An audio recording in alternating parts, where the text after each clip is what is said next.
పహల్గామి ఉగ్రదాడి తర్వాత చాలా మందిలో మార్పు వచ్చింది. కొంతమంది మనకి పాకిస్తాన్ ప్రేమికులు కూడా బయటపడ్డారు. అలాగే పాకిస్తాన్‌పై కోపం ఉన్నట్లుగా నటించిన వాళ్ళు కూడా బయటపడ్డారు. అందులో కొంతమందిలో ఒకరు ఈ అసదుద్దీన్ ఒవైసీ. అసదుద్దీన్ ఒవైసీ ఎందుకు మొదటి నుంచి కూడా ఈ ఉగ్రవాదాన్ని వ్యతిరేకిస్తూనే ఉన్నాడు.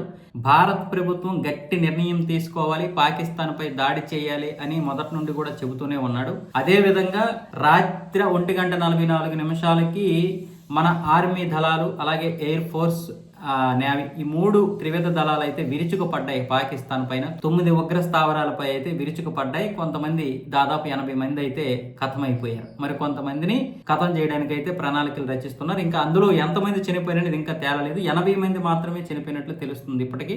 అయితే ఈ దాడికి అసదుద్దీన్ ఒవైసీ స్పందిస్తూ ఇలాంటి దాడులు ఇంకా జరగాలి, ఇంకా కఠినమైనటువంటి దాడులు జరగాలి అని ఉదయం ఒక పోస్ట్ పెట్టాడు. ఇంకా జరగాలి, ఇంకా ఇలాంటివి జరిగి పాకిస్తాన్కి బుద్ధి రావాలని. నిజానికి ఈ వ్యక్తి ఇలా చెప్పడం మంచిదే, నేనేం కాదన్ను. ఇలాంటి ముస్లింసే కావాలి, కానీ వీళ్ళు మనస్ఫూర్తిగా చెప్పట్లేదు. ఎందుకంటే నేను ఇలా మాట్లాడుతున్నాను, ఇతడు ఇంతకు ముందు పోలీసులు 15 నిమిషాలు కళ్ళు మూసుకుంటే హిందూ అనేవాడు ఒక్కడు ఉండడు అని చెప్పాడు. ఇలాంటి వ్యక్తి నుంచి ఇలాంటి మాటలు ఎందుకు వచ్చాయంటే అది మనసులో ఉంటాయి అన్నమాట. ఇంత కఠినమైనటువంటి మాటలు మాట్లాడాడంటే దేశం మొత్తం నాశనం అయిపోవాలనే ఆ మాటలు. అంటే హిందువులు అనే వాళ్ళు ఉండకూడదు, ఒకటి వాళ్ళు మారిపోవాలి, లేదనుకుంటే చచ్చిపోవాలి, అంతకు మించి ఇంకొకటి కాదు. ఇలాంటి మాటలు నోటి నుండి వచ్చాయంటే అతడు కరడుగట్టినటువంటి తీవ్రవాదితో సమానం. అలాంటి వ్యక్తి ఈ రోజు పాకిస్తాన్ పై విరుచుకుపడండి, భారత ప్రభుత్వానికి మా సపోర్ట్ ఉంటుంది అంటున్నాడంటే ఎక్కడో మొత్తానికి ఈ మోదీ గారు ఈ అసదుద్దీన్ జవసత్వాలు కీలి విరిచేశారు,